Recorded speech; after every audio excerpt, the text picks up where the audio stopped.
Boa noite, queridos irmãos, a graça e a paz do Senhor Jesus. Quero te convidar a abrir a sua Bíblia no livro de Neemias, capítulo 8.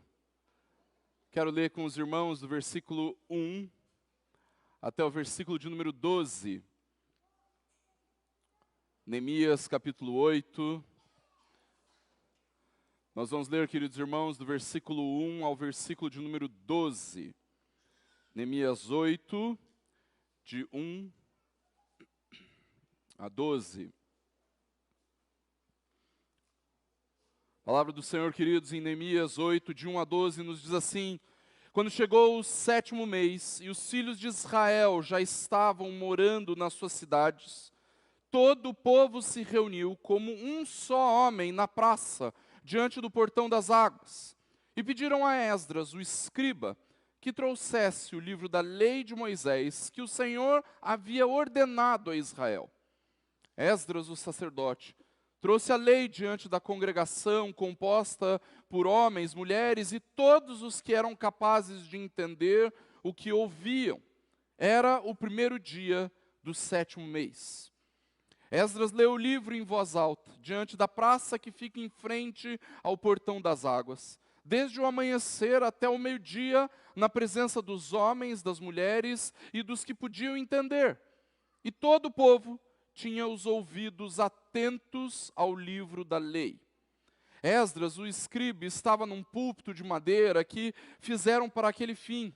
Estava em pé ao lado dele, à sua direita, Matitias, Sema, Anaías, Urias, Ilquias e Maazéias, e à sua esquerda estavam Pedaías, Misael, Malquias, Razum, Rasbadana, Zacarias e Mesulão.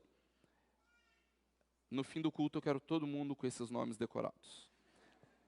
Esdras abriu o livro à vista de todo o povo, porque se encontrava num lugar mais elevado do que todo o povo. Quando abriu o livro, todo o povo se pôs em pé. Esdras louvou o Senhor, o grande Deus. E todo o povo, levantando as mãos, respondeu: Amém, Amém. Inclinaram-se e adoraram o Senhor com o rosto em terra. E Jesua, Bani, Serebias, Jamim, Acube, Sabetai, Rodias, Maazéias, Quelita, Azarias, Josabade, Hanã, Pelaías e os levitas ensinavam a lei ao povo, e o povo permanecia no seu lugar. Eles iam lendo o livro da lei de Deus claramente, dando explicações de maneira que o povo entendesse o que se lia.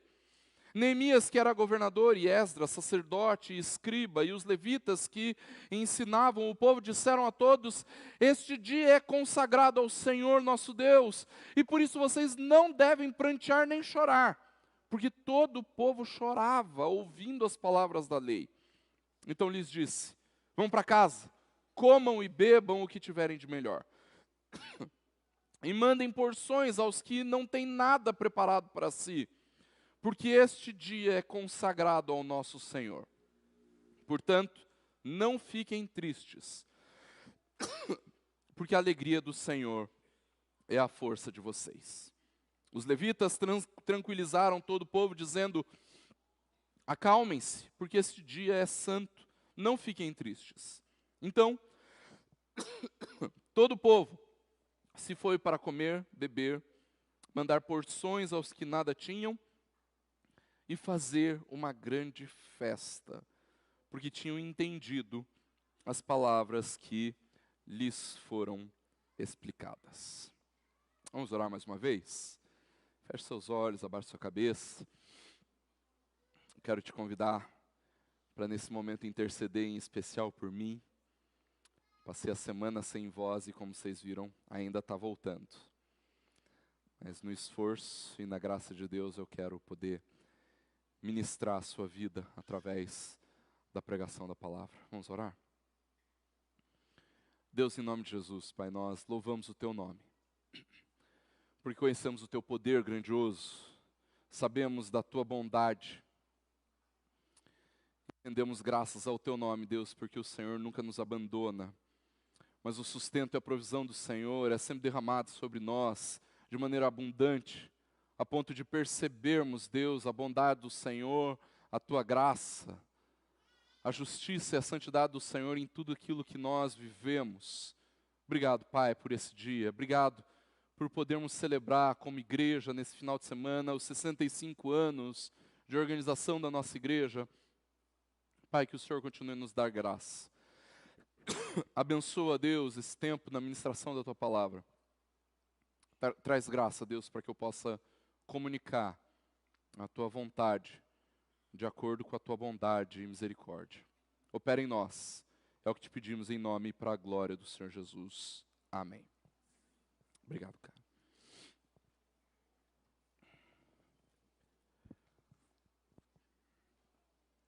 Queridos, nesse final de semana nós estamos celebrando os 65 anos de organização da nossa igreja. E, inegavelmente, é um momento de grande alegria para nós.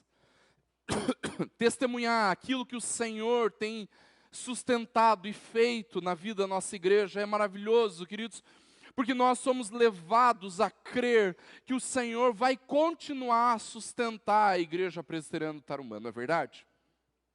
Deus tem nos sustentado, e é Ele quem vai continuar a sustentar a nossa igreja. Nos últimos anos, nós temos nos identificado como uma igreja simples, acolhedora e fiel à palavra. Você já deve ter visto esse quadrado aparecer ali, e é o motivo pelo qual nós chegamos nesse slogan, queridos, é porque o presbítero Norton, que está nos visitando hoje, fez uma pesquisa informal com uma parte significativa dos membros da nossa igreja, e a forma como muitos irmãos descreveram a nossa igreja envolvia justamente essa realidade de simplicidade, de acolhimento e de fidelidade à palavra. E ainda que nós tenhamos muito a melhorar em cada uma dessas qualidades, irmãos, eu acredito que cada um de nós prove um pouquinho dessas coisas em todas as vezes que a gente participa de alguma atividade, de algum culto, de algum evento da nossa igreja, não é verdade? E na noite de hoje eu gostaria de falar com os irmãos em especial a respeito dessa terceira característica. Pela graça de Deus, nós somos uma igreja fiel à palavra. E talvez você possa estar pensando assim, puxa, pastor, mas que constrangedor o senhor falando sobre sermos uma igreja fiel à palavra. Afinal, são os pastores que pregam, são os pastores que dão os estudos, é como se o senhor estivesse falando de você mesmo. É evidente, queridos, que quando nós falamos da fidelidade à palavra, nós nunca podemos deixar de falar da responsabilidade que tem aqueles que pregam, aqueles que ensinam a palavra. No entanto, irmãos, eu creio que você vai concordar comigo ao afirmar que ser fiel à palavra não é uma identidade que deve caracterizar apenas aqueles que têm a responsabilidade de pregar ou ensinar, não é verdade? Todo o povo de Deus tem a responsabilidade de buscar cada vez mais fidelidade à palavra. Não apenas aqueles que falam, mas todos aqueles que ouvem a palavra também devem ser fiéis à palavra. Mas sejamos honestos. Apenas ouvir a palavra não nos torna fiéis, não é verdade? O Senhor Jesus e o apóstolo Tiago repreenderam severamente aqueles que são meramente ouvintes da palavra. Os resultados daquilo que a palavra faz em nós também são importantes. Os resultados da palavra em nós também dizem se nós somos fiéis ou não à palavra. E é justamente sobre isso que o texto que nós lemos nos fala. Os livros de Esdras e Neemias, queridos, contam a história do retorno do povo de Deus do exílio da Babilônia. Como consequência do juízo de Deus por conta dos pecados do reino de Judá, para corrigi-los da sua idolatria e da sua imoralidade, o povo de Deus esteve exilado na Babilônia por 70 anos. No entanto, irmãos, a graça de Deus os traz de volta em um tempo de muito arrependimento, um momento em que Deus renova a sua aliança com o seu povo. E nesse contexto de renovação, de arrependimento, o Senhor começa a trazer o seu povo de volta do exílio. Primeiro, Deus traz o sacerdote Esdras, e 13 anos depois é a vez de Neemias. Enquanto o livro de Esdras vai enfatizar a história da reconstrução do templo, o livro de Neemias conta a história da reconstrução dos muros, da reconstrução da cidade de Jerusalém. E o capítulo 8, que nós acabamos de ler, fala de um momento específico, logo após o término da construção dos muros. A reconstrução desses muros, naquele contexto, queridos, era extremamente importante, porque nós temos que lembrar que, numa realidade em que não existiam mísseis e tanques de guerra, os muros de uma cidade, queridos, podia ser a principal força de defesa daquela cidade. E ao terminar de construir os muros, e agora o povo seguro, eles voltam a sua atenção para aquilo que era o mais importante: a centralidade da lei de Deus entre o povo de Deus. Mesmo porque aquele povo já havia aprendido as duras penas, queridos, que a segurança em si não era o mais essencial para a vida do povo de Deus. Eles precisavam confiar no Senhor. Eles precisavam obedecer a sua palavra.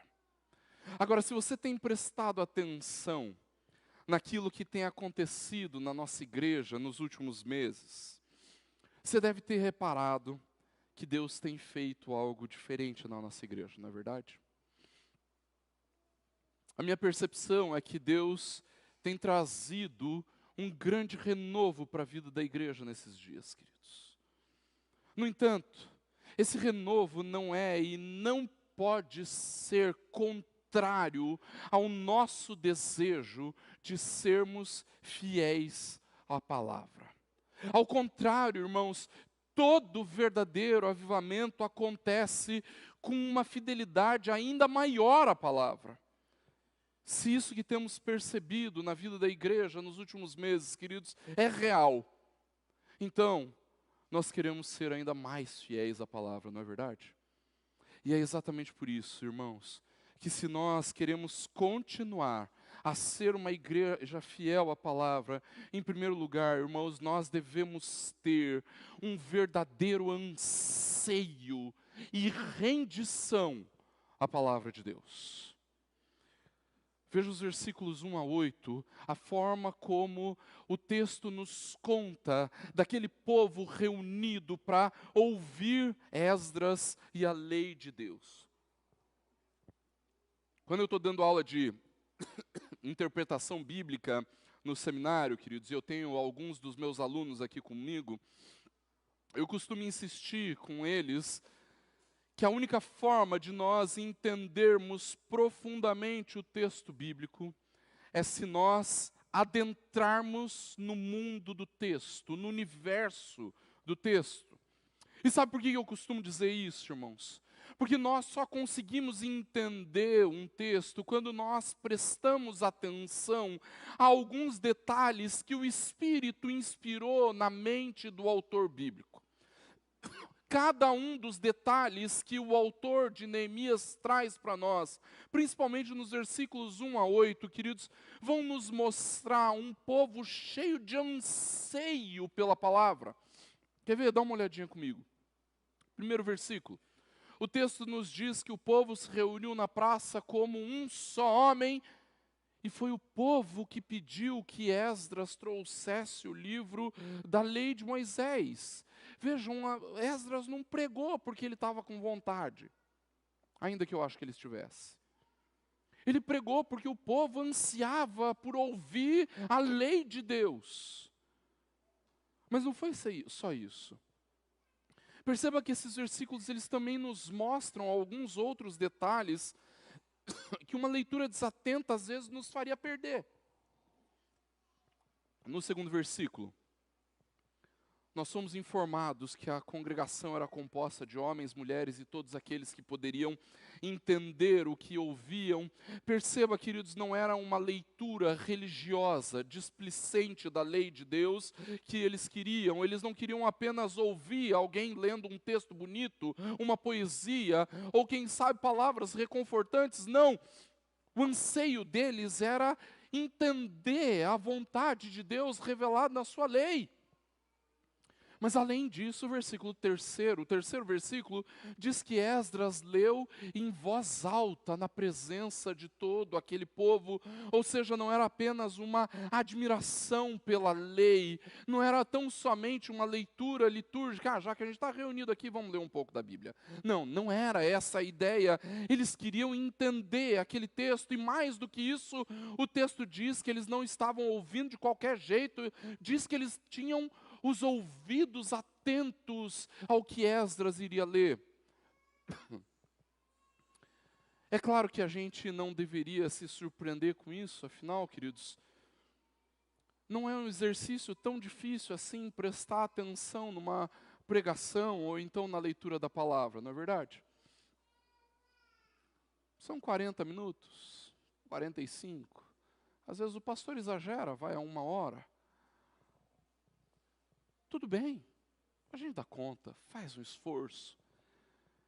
Mas durante 6 horas, irmãos, o texto diz que Esdras leu do amanhecer até o meio-dia. Na próxima reunião do conselho, eu vou entrar com o pedido de que os nossos cultos e estudos passem até o mesmo tempo que teve nesse texto aqui. 6 horas de duração no mínimo, né? E 6 horas, 5 horas e meia de pregação, né?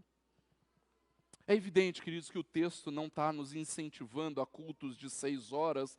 No entanto, queridos, esse tempo de duração demonstra o anseio que aquele povo tinha por ouvir e entender a palavra.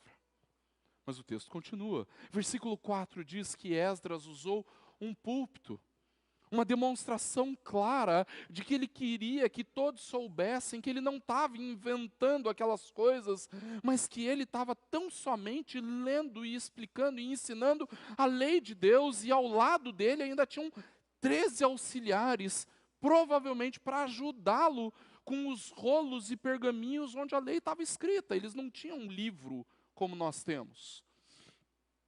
Nota, irmãos, que até mesmo o ato dessa leitura cuidadosamente organizada era um ato coletivo de adoração ao Senhor. E o texto continua, versículo 5, enfatiza mais uma vez que isso foi feito à vista de todo o povo. Então, quando a leitura ia começar, todo o povo se colocou de pé para ouvir. E aí a gente vê aqui base bíblica para toda vez que nós formos ler a Bíblia, nós temos que nos colocar em pé, é verdade? Não. A postura para ouvir a palavra é extremamente importante, queridos. Se não fosse, o autor bíblico não ia descrever como eles estavam, de pé, com os ouvidos atentos, etc. É evidente, queridos, que isso não quer dizer que todas as vezes que nós formos ler ou ouvir a palavra de Deus, nós precisamos estar de pé. Afinal, Maria ouviu os ensinamentos de Jesus assentado aos seus pés. Jeremias, o livro de Jeremias relata que as pessoas pedem para que Baraque leia a palavra para elas, e ele estava assentado. O que essa postura quer nos indicar aqui, irmãos, é que a nossa audição precisa ser extremamente atenta. Nós não podemos ser displicentes quando nós nos reunimos para ouvir a palavra. E sabe quem são aqueles que mais precisam cuidar com essas coisas durante o culto, irmãos? Aqueles que estão ocupados em alguma função durante o culto. São os diáconos, o pessoal do som, o pessoal da transmissão, o pessoal das câmeras, os próprios pastores.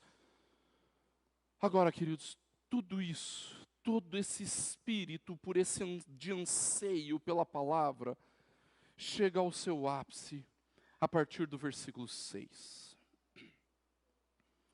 Esdras louvou o Senhor, o grande Deus. E todo o povo, levantando as mãos, respondeu: Amém, Amém. Inclinaram-se, adoraram o Senhor com o rosto em terra. Então, os auxiliares de Esdras e os levitas ensinavam a lei ao povo, e o povo permanecia no seu lugar.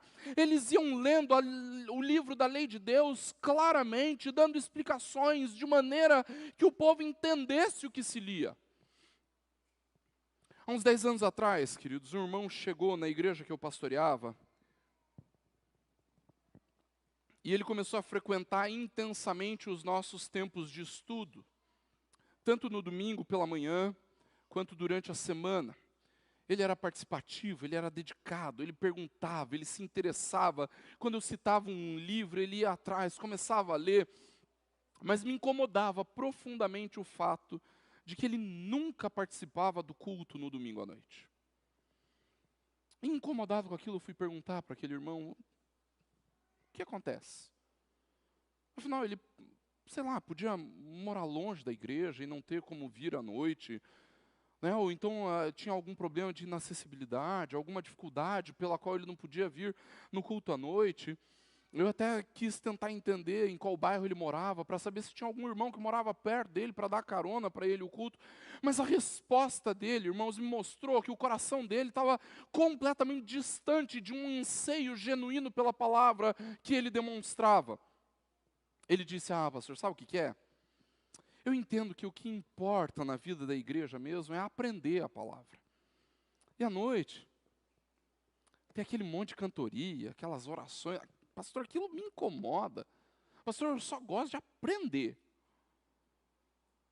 No mesmo instante, queridos, eu repreendi aquele irmão dizendo que ele estava completamente enganado. E que eu disse para ele foi que o anseio por aprender a palavra precisa nos conduzir à adoração. E é como um ato de adoração que de fato nós podemos compreender a palavra, queridos. O que acontece aqui nesse texto é exatamente isso, irmãos. Um povo totalmente desejoso de compreender a palavra, mas que sabe que a única forma, a única maneira de aprender a palavra é em adoração. A única forma de compreendermos a Bíblia, irmãos, é numa atitude de completa rendição ao Senhor que fala na Bíblia. Se a Bíblia é a nossa única regra de fé e prática, e ela é, queridos, ou seja, ela é aquela que determina aquilo que nós cremos e aquilo que nós fazemos, então a adoração precisa preceder a compreensão da palavra. Sem uma atitude de total rendição ao Senhor, nós nunca compreenderemos a palavra. Normalmente, nós, presbiterianos, nós temos uma arrogância denominacional, irmãos, por nos acharmos mais reverentes e mais submissos e mais dedicados ao estudo da palavra que outros irmãos e outras denominações.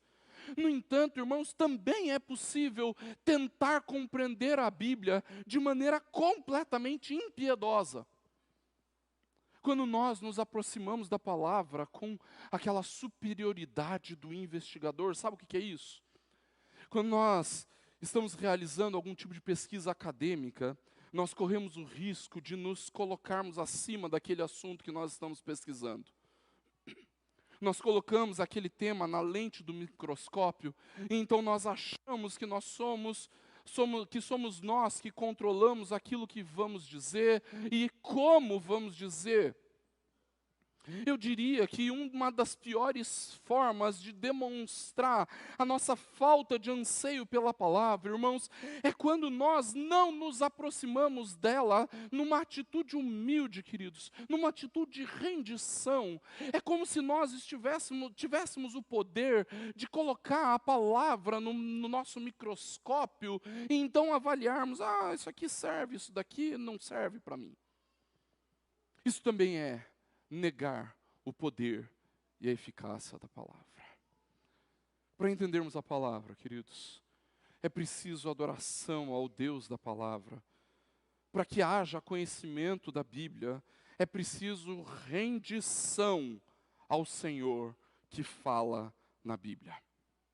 Se nós queremos experimentar de verdadeiro avivamento, irmãos, se isso é o que nós temos provado nos últimos meses, e isso é real, então nós devemos continuar a crescer na nossa fidelidade à palavra.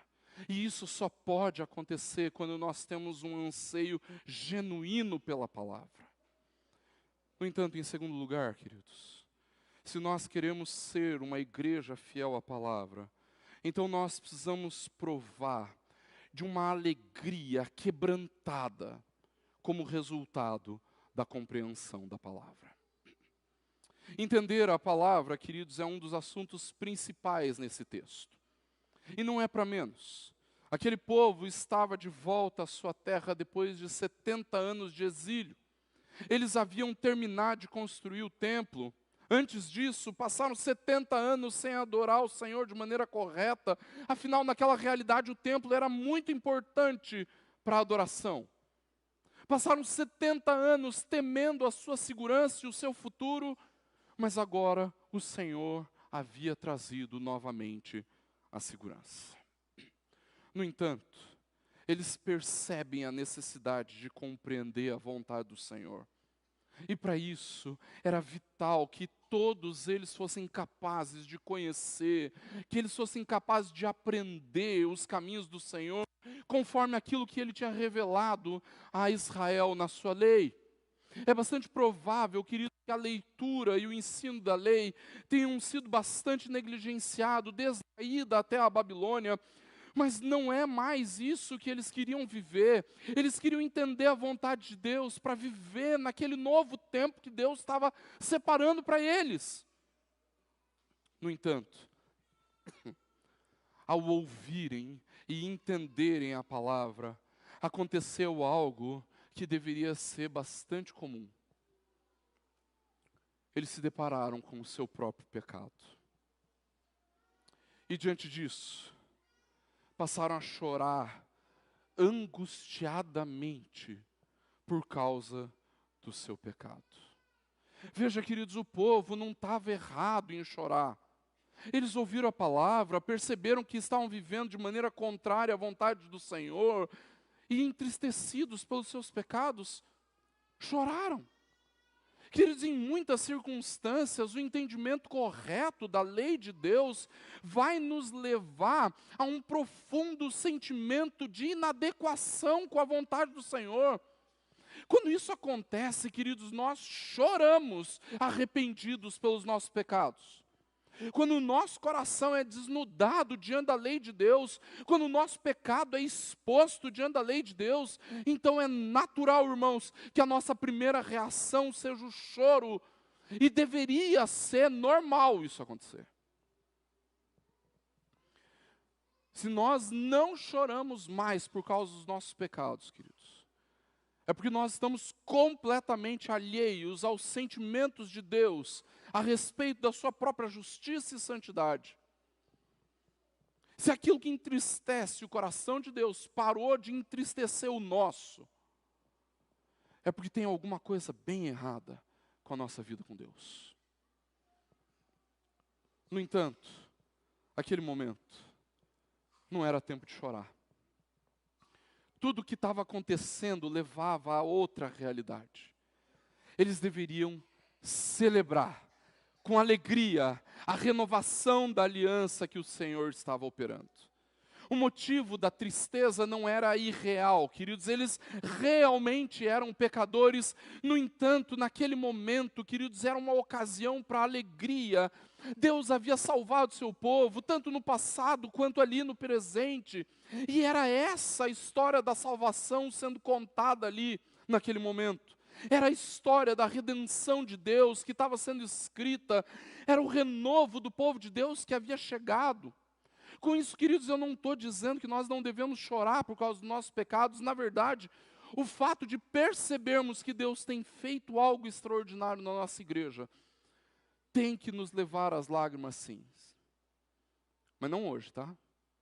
Hoje é dia de celebração, hoje é dia de festa. Hoje é dia de ação de graças. No entanto, queridos, nós precisamos saber que é possível cultivar uma alegria arrependida. não um arrependimento por estar alegre, nem uma alegria por causa do arrependimento, não. Um arrepender alegremente, uma alegria humilhada, onde nós festejamos os grandes feitos de Deus, celebramos a salvação, cheios de júbilo e alegria, mas ao mesmo tempo estando conscientes do nosso pecado, mas ao mesmo tempo estando conscientes da nossa falta de conformidade com a lei. Essa alegria humilhada, queridos, é a alegria de quem descobriu a maior felicidade. E descobriu que essa maior felicidade não são os seus méritos, não são as suas conquistas ou as bênçãos, mas é a salvação que é operada pelo Senhor. Mesmo porque, queridos, a alegria não pode estar desassociada de santidade. Ao contrário, o versículo 10 diz claramente que eles não deveriam se entristecer, porque aquele era um dia consagrado, era um dia santo. Irmãos, existe santidade na alegria sim, viu? O nosso problema é achar que alegria e santidade são coisas incompatíveis, que ser santo é ser sisudo, cara fechada, não rir de nada, e que ser alegre é ser vida louca. Ao contrário, ser santo é ser alegre. Não é à toa que o apóstolo Paulo diz que o reino de Deus é justiça, paz e alegria no Espírito Santo. Não é à toa que a alegria é fruto do Espírito. Concluindo, irmãos, lembra que eu disse que para nós interpretarmos bem um texto, nós devemos prestar bastante atenção em cada detalhe que o texto nos dá? Então você percebeu que no meio da narrativa, o autor solta uma informação, lá no versículo 2, que passa quase despercebida. Ele diz no finalzinho do versículo: era o primeiro dia do 7º mês. Pastor, não é possível que diante de a alegria do Senhor é a nossa força, o Senhor vai destacar, era o primeiro dia do 7º mês. Não estou crendo nisso, pastor. O Senhor nem falou direito do versículo 10. Eu estou esperando chegar no versículo 10 até agora, e o Senhor vai destacar, era o primeiro dia do 7º mês. Irmão, você sabe por que isso é tão importante? Porque no 7º mês, os judeus celebravam 3 grandes festas. A festa das trombetas, que era uma festa de preparação, uma festa de santificação de todo o povo. A festa dos tabernáculos, que simbolizava o fato de que Deus havia sustentado o seu povo no deserto por 40 anos, depois que saíram do Egito, um símbolo de que Deus sempre sustentaria o seu povo. E a terceira, o dia da expiação, que celebrava o perdão que Deus derramava sobre o seu povo. O motivo pelo qual, irmãos, eles não deveriam chorar, e sim se alegrar, era porque naquele mês, no 7º mês, eles precisavam celebrar o fato de que Deus sustenta e continuaria a sustentar o seu povo. Eles precisavam celebrar o fato de que Deus habitou com eles no deserto e que o Senhor continuaria a habitar entre o seu povo. Eles precisavam celebrar o fato de que Deus havia perdoado o seu povo e Deus continuaria a perdoá-los. Se hoje, queridos, nós estamos celebrando os 65 anos de organização da nossa igreja, Então, queridos, nós devemos nos alegrar. Nós nos alegramos, porque nós sabemos que Deus sustentou a nossa igreja até aqui. Não é verdade? E nós sabemos que Ele vai continuar a sustentar. Nós devemos celebrar, porque nós sabemos que Ele tem manifestado a sua presença gloriosa no nosso meio. Não é verdade? E nós sabemos que Ele vai continuar a manifestar da sua gloriosa presença em nosso meio. Nós devemos celebrar, queridos, porque nós sabemos que em Cristo nós fomos perdoados dos nossos pecados. Cada um desses fatores precisa nos encher de alegria, precisa nos fazer celebrar, precisa nos fazer sim festejar, precisa nos fazer viver uma alegria humilhada, uma alegria arrependida, consciente dos pecados, mas consciente também da graça de Deus. E nós devemos fazer isso, queridos, porque afinal de contas, é essa alegria verdadeira, verdadeiramente firmada no Senhor, que é capaz de nos fortalecer para quem sabe, mais 65 anos, ou até o momento em que o Senhor, de maneira gloriosa, levar a sua igreja para si. Nós podemos, queridos, nos encher de alegria, porque foi aqui, nessa igreja,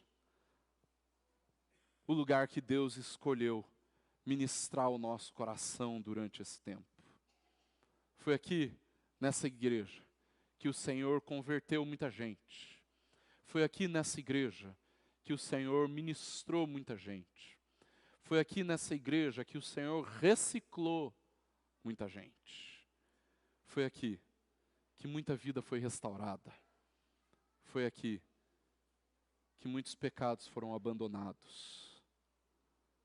Porque aqui o Senhor tem nos dado da bênção e da alegria de pertencer ao seu povo. Que Deus nos abençoe e que nós possamos continuar a ser uma igreja simples, acolhedora e fiel à palavra. Que Deus nos abençoe. Vamos ouvir, queridos, mais uma vez, o conjunto Cristo é a nossa canção.